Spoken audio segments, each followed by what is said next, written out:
Bonjour, je m'appelle Luc Bayard.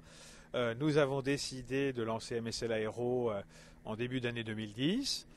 MSL Aero a pour but de développer des appareils ULM et avions légers.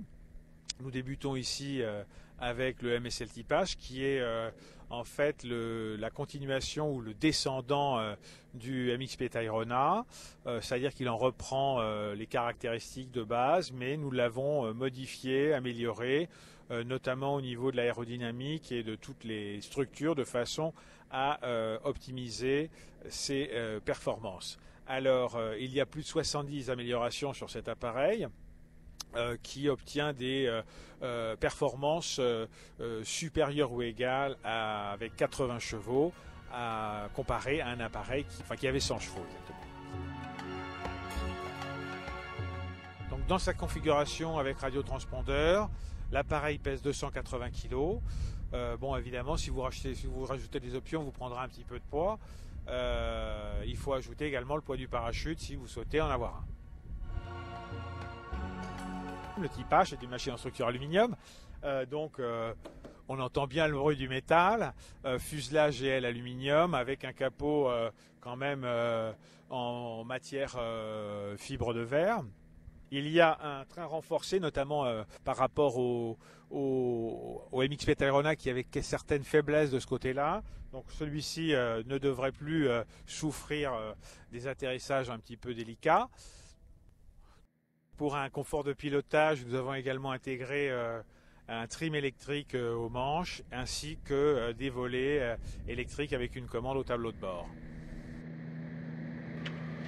Avec le Type H de chez MSL, nous retrouvons un appareil que nous avions déjà rencontré par le passé, qui était le MXP Tayrona. D'ailleurs, Aero Andinas était au départ le fournisseur commun pour ces deux machines. Bien qu'il ait été profondément restructuré et profondément revu par un ingénieur français, pour son arrivée sous la forme et la formule Type H.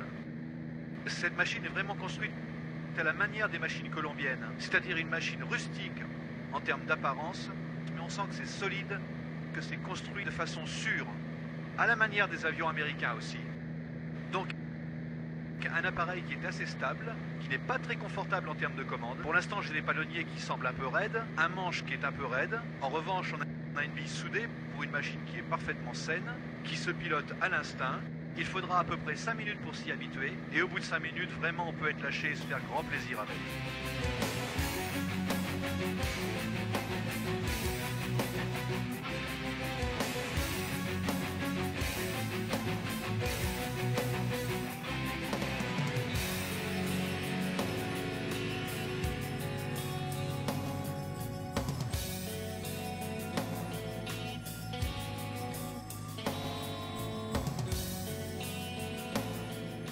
Comme on le voit, la maniabilité ne pose aucun problème. C'est une machine qui accepte un petit peu de se faire torturer.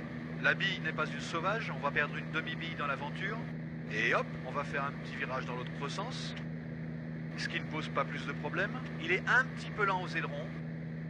Par contre, il est très stable. Il faut noter une assez bonne visibilité pour un appareil de ce type. Il faut d'ailleurs noter qu'on a des fenêtres derrière qui permettent de très bien surveiller le tour de piste.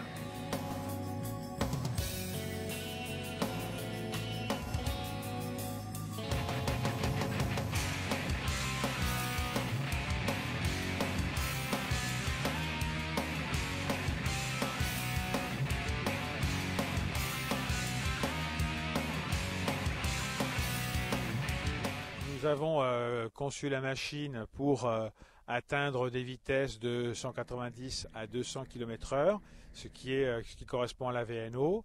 Et de cette façon, nous n'atteignons pas les vitesses structurelles de la machine.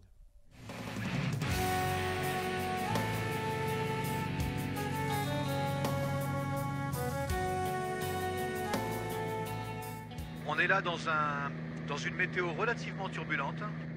On a l'impression d'une machine compacte aussi parce qu'il n'y a pas beaucoup d'envergure. Les ailes ne sont pas souples du tout. Et pourtant la machine est vraiment très confortable. On passe dans les turbulences sans problème. La cabine est très large, ce qui fait que deux adultes solidement charpentés n'auront aucune difficulté, comme en témoigne cette vue. Aux épaules, vraiment il y a de la place. On n'a aucun problème de ce côté-là. En termes de pilotage, on a des commandes un petit peu fermes, mais rigoureuses et précises. En revanche, au niveau du palonnier, la présence des freins fait qu'au roulage, on aura tendance à freiner sans s'en rendre compte. Donc là-dessus, il faudra faire attention, voire apporter des modifications peut-être dans l'avenir.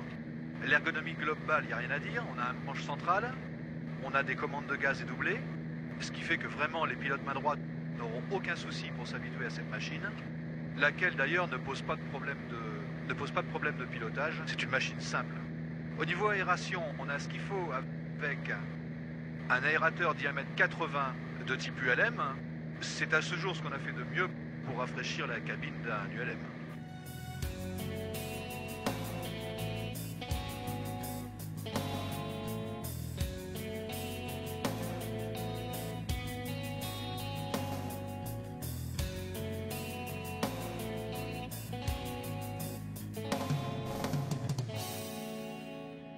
Nous avons en prévision d'autres appareils, notamment un ULM de loisir, qui ne sera pas un ULM de voyage comme celui-ci, mais un ULM, on va dire, qu'on pratiquera en maillot de bain, avec donc un décollage depuis la plage, et qui aura pour but principal de promener les gens, faire découvrir le littoral et les coins intéressants avec un train rétractable dans des flotteurs. Et il y aura ensuite d'autres machines plus importantes, peut-être en LSA, et peut-être des machines plus avant-gardistes, mais je vous en parlerai plus tard.